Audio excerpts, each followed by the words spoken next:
The family doctor had told him that he should try not to drink too much late at night. Theodore shrugged and decided that he must have misunderstood. The doctor probably meant he was not to drink anything immediately before going to bed. Theodore accepted the offered glass of milk and thought nothing more of it. Rose put baby John to bed soon afterward, and they sat and watched TV until bedtime. When Theodore was getting ready for bed, there was a knock on his door and Theodore went to answer it. Theodore was surprised to see Mrs. Fields standing there with a glass of water in hand waiting for him. He looked at the water glass as she offered it to him and said, "But the doctor told me that I'm not supposed to have anything to drink before I go to sleep." Ruth smiled and said, "You forgot to take your medicine. Here, you'll need this to wash it down.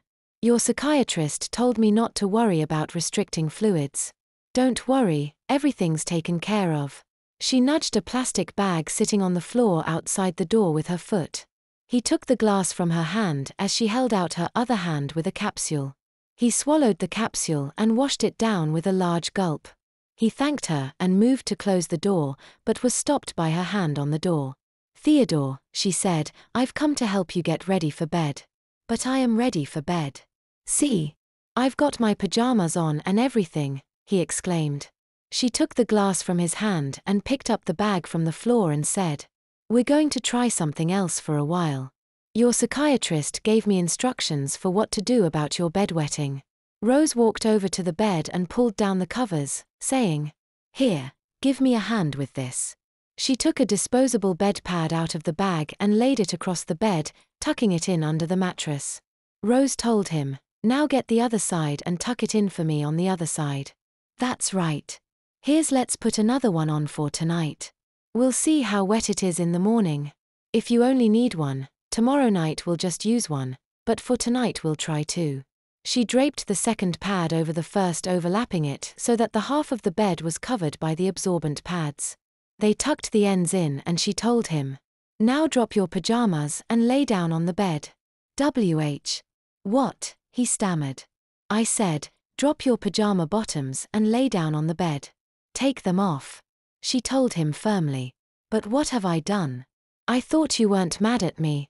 I didn't do anything to get spanked for. I didn't mean to wet the bed. The doctor told me it wasn't my fault. Please don't spank me," he said desperately. Rose smiled warmly and said, "I'm not going to spank you. I just need to put some protective briefs on you before you go to sleep, and I need you to lie down so I can put them on you." "Protective briefs? What are they?" he queried. "They're waterproof briefs that you can wear while you're sleeping to keep you from getting the sheets wet.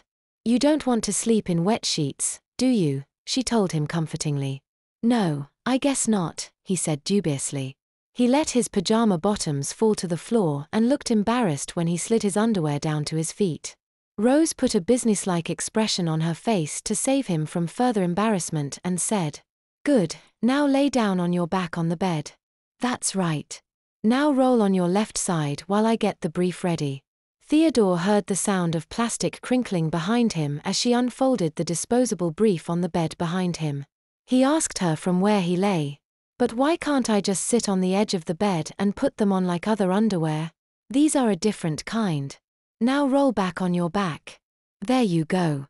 Here, I want to put some body powder on you to prevent chafing before I fasten them," she told him.